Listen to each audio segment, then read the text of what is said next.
Hi, it's Coach Carla here.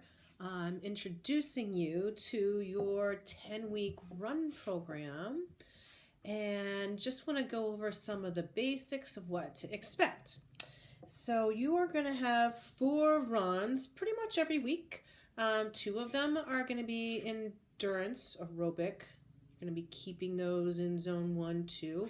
We don't really want to see any more than about 10% of that volume above zone 2. So keep those easy. We'd love to see you get on some trails for your longer runs, and also just keeping in mind changing up your terrain and your environment from time to time. So if you're accustomed to running really flat because you're near the beach usually, then try to get in some hills or variable terrain on your endurance runs. There's also some new run workouts that have a video attached, and this video will be discussing form, so please watch those. There's I want to say 3 new workouts that you're going to look at them and be like, I've not seen this run before. That's where you're going to find that video embedded. So please take a look at that and follow up with me if you have any questions. You're going to have a bike midweek, which is a recovery ride. And one of our performance members asked me if he could switch up those recovery rides for rollerblading or paddleboarding. And I said, I think that's a great idea. So if you want to come up with some alternative to a recovery bike, and you have an idea, check it out with your coach and get approval on it. We want to make sure that it's appropriate because that is meant to be a recovery day. You're also going to have on the weekends two decent blocks. You're going to have an endurance bike on Saturday, and I scheduled those on Saturdays because that's when all of our LA Tri-Club group rides are. So if hoping you would be able to take advantage of those when possible. And then your long run will be on Sunday.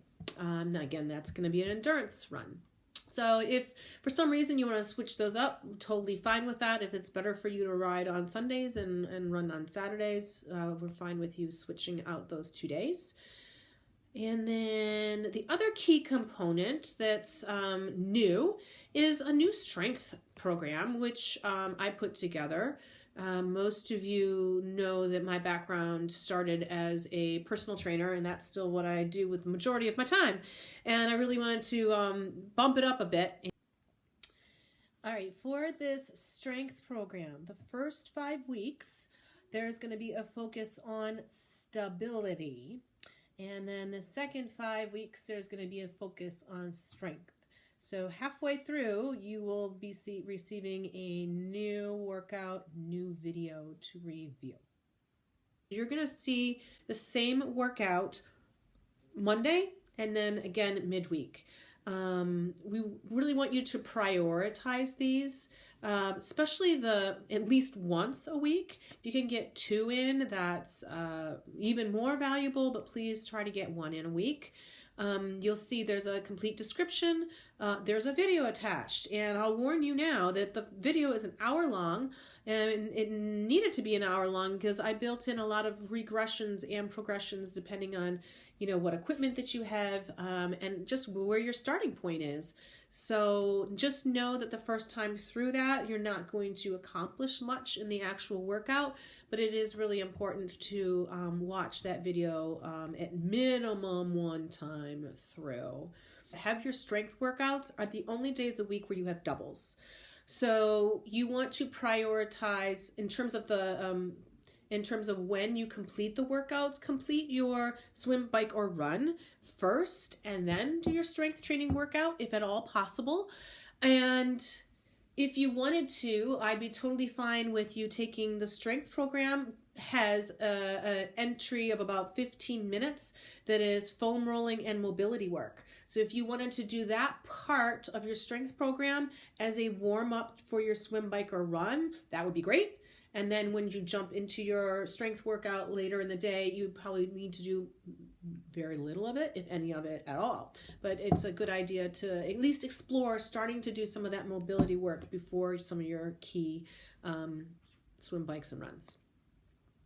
Then we have a benchmark run that I wanted to mention. It is on week 3, and it's going to provide us with some data moving throughout the program, but also gives us an idea of what a strong 1 mile pace is for you. And then you're going to repeat that same workout on week 10 to see how you've improved. And this workout in particular is best to be done on a track and repeated again on a track. But if it's not reasonable for you to get onto a track, then make sure that you're completing these 2 tests at the same location. And that wraps it up. That's going to give you hopefully a pretty good idea of what each week's going to look like. The volume's going to build for a couple weeks, then you get a little bit of a recovery, build for a couple weeks. And by the end, we're going to start with a 60-minute long run, and by the end, you'll be completing a 90-minute long run. So keep your notes up to date, please. Please make comments. We always look forward to that and getting back to you on those comments. Thank you.